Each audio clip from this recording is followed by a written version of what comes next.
Hey everyone, today's game comes from the CCC11 round 1, where it's Leela chess 0 against Fire. 30 minutes on the clock each with a 5-second increment, and Leela chess 0 is playing white and Fire is playing black. So, can Leela play with Fire and succeed? Well, we'll soon find out.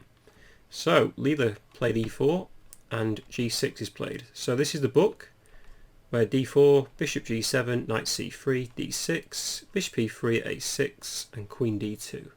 This is the end of the book after queen d2. So from here on in, Fire played b5, and this is a typical move in the modern. So black's trying to play b4, also trying to play bishop b7 and hit this e4 pawn and attack the knight on c3 and drive it away from the protection of e4. So for this reason, f3 is the common move for white in this position, and basically both engines play the standard stuff from here on in.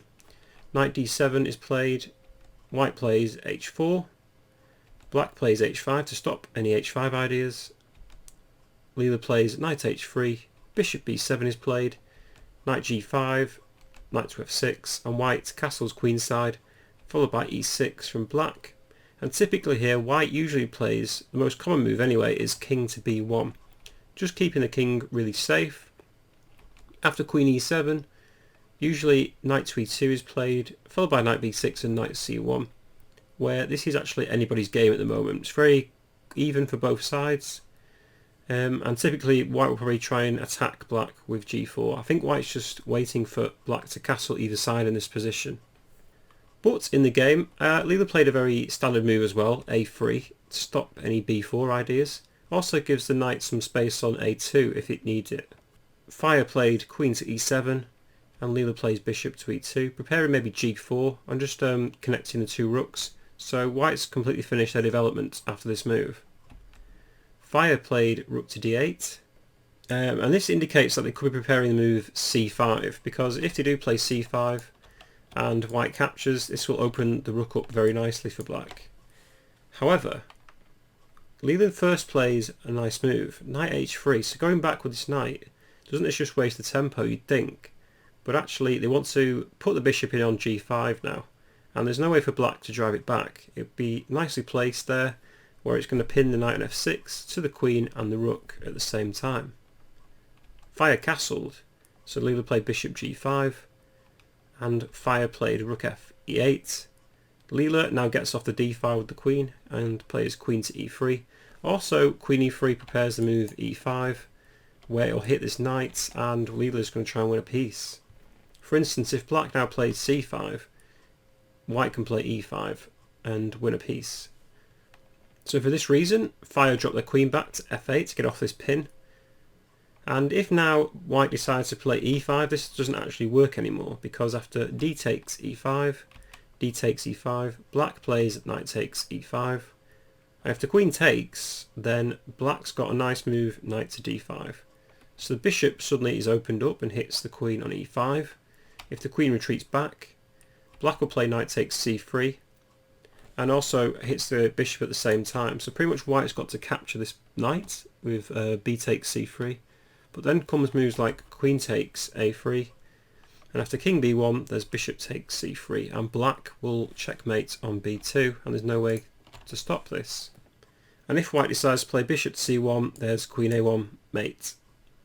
So we've determined that e5 is a bad idea for white, so Leela actually plays the move g4, so attacks the h5 pawn.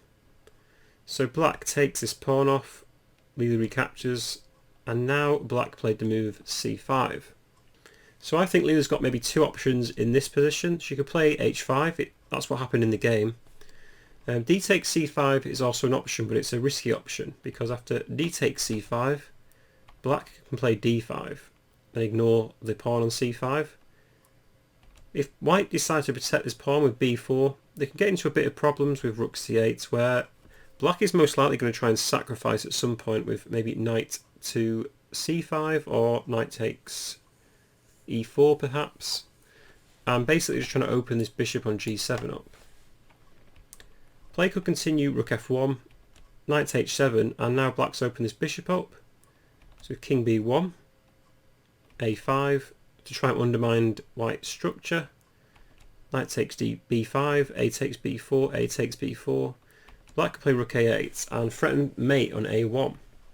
So after c3 though, I think white's just about holding this position together, but it's very risky for both sides at the moment because black's given up 2 pawns, but white's also got a terrible structure for the king. So play could continue bishop a6, and if knight d6, knight takes g5, knight takes g5, bishop takes e2, queen takes e2, and rook e7 to protect f7 and king b2. Judging by the analysis of Stockfish, it seems that white just about holds on, and actually white does have the advantage due to the extra pawns. But I can see why Leela wouldn't go in for this variation because it's very risky for the king on b2. So back to the game after c5, Leela actually played the move h5, trying to crack open the black king. Black took on d4, and white recaptured with the rook. White's got to be a bit wary because this g7 bishop is eyeing up this d4 rook, but at the moment doesn't really seem to be able to move the knight off f6. So rook c8 is played, maybe preparing to move the knight now off f6. But Leela captures first on g6. After f takes g6, rook f1 is played to pin the knight once again. Queen e7 from fire, but the knight is still pinned by this bishop on g5. And Leela plays a protective move, king b1, to keep the king relatively safe. And fire folds in with knight c5. Rook takes d6 was a potential move that Leela could have played in this position, because if queen takes d6, white can play bishop takes f6 and sacrifice the exchange for a knight and a pawn. If knight d7, white can play e5, and they might have a really nice outpost on f6. Black can play knight takes e5 though. If bishop takes g7, there's king takes g7. But Stockfish now gives Leela as winning this position, because after queen g5 and rook f8 to stop f6 ideas, white can play knight to f4, and there's a lot of potential attacks for white in this position, even though they just lost the exchange. If bishop d5 for instance, there's moves like knight h5 because the g6 pawn is pinned. If the king moves, knight to f6, king g7. This is one variation I looked at where white is manoeuvring to increase the chances of an attack. So black's just played knight to f3 to try and weaken the f6 square. White takes, rook takes f6, knight takes d5, e takes d5, g5. And after a series of moves, so white's down the exchange, but actually it's given as +1 for white in this position. Maybe due to the fact that the king is so weak on g7. And this g5 pawn does a great job for white. I think this will be a long endgame, but yeah, white's got some good chances. But again, in the position where black just played knight c5, we can see why white didn't take on d6. It's just far too risky. So in the game, Leela played rook to d2 instead, and fire played rook to f8 to protect this knight on f6. Knight to f2 is played to protect the pawn on e4. Fire played rook f7, and Leela plays e5, so sacrificing a pawn to double black's e-pawns. So the pawn hits the knight on f6, so black is forced to capture this. And after this capture, Leela played knight to e4, so again putting pressure on this knight with several pieces. And fire just tries to simplify in this position, so takes on e4, the knight recaptures, the bishop takes on e4, and Leela takes on f6, the rook takes, the queen takes on e4, rook takes f1 check, bishop takes f1, and rook d8 is played. And after this smoke is cleared, we're into an endgame where black is a pawn up but has double e-pawns and a very weak g6 pawn. In the game, Leela played rook to d3, fire played queen to f6, bishop e2 was played, and black decided to capture on d3.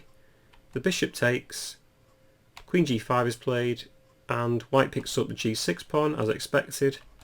And after takes, we're into an opposite bishop endgame, where you'd think this would be a dead draw, but actually there's quite a lot of resources for white in this position. So black's pawns are mostly on white squares, so white has some advantage here to try and pick off these pawns and gain another passed pawn. I'll play through the next moves relatively quickly just to see what happened in the game. So bishop f6, bishop e4, king f7 and b4. So white's just putting their pawns on dark squares, which is advisable in an opposite bishop endgame. Bishop d8, and the point is that after bishop b7 white's going to pick up another pawn now, because after a5, bishop a6, takes, king f6, white picks up the b5 pawn. And perhaps this might be too much now for black, because white's got two passed pawns on the b file and the g file. Also the c pawn is also available for promotion, and black's just left with these two weak double d pawns. King g5, and white's just in time to protect this pawn. King f4, getting a centered king. King c1, king e3, king d1.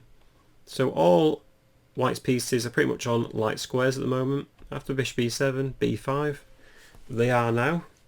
And yeah, this is just a waiting game. So maybe if black could control all the dark squares, it should be a draw perhaps. So bishop d8 was played, but c4. Black played king to d4 and now king c2, and e4 was played with bishop f1 and e5. So how does white break down this position? Well, Leela starts with king to b3, king c5 was played, and the trick I think in this endgame is that white's got to play a timely either b6 or g5 to try and swindle black. So he's got to move this bishop off one of these squares and try and promote one of these pawns. Play continued king a4, e3.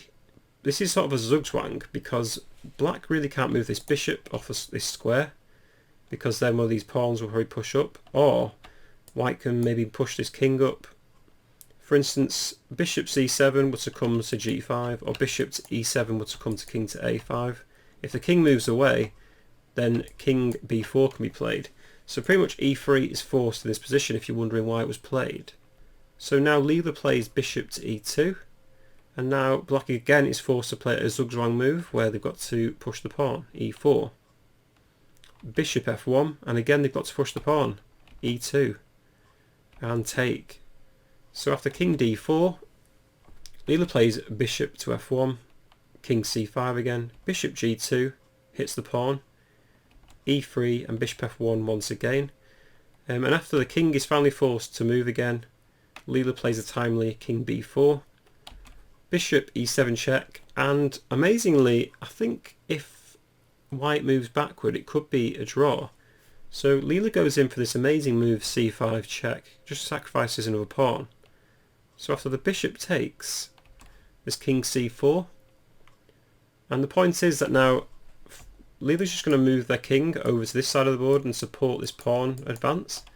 And after bishop e7, king d4, bishop g5 to protect the pawn, king e4, king c5. We see Leela's plan, it's just to try and help this chief pawn promote.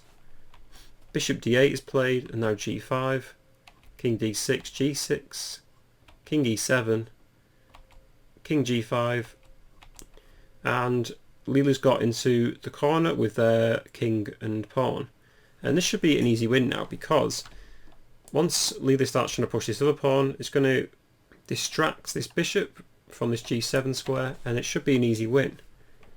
So bishop f6 is played, b6, but now bishop e5 is quite tricky.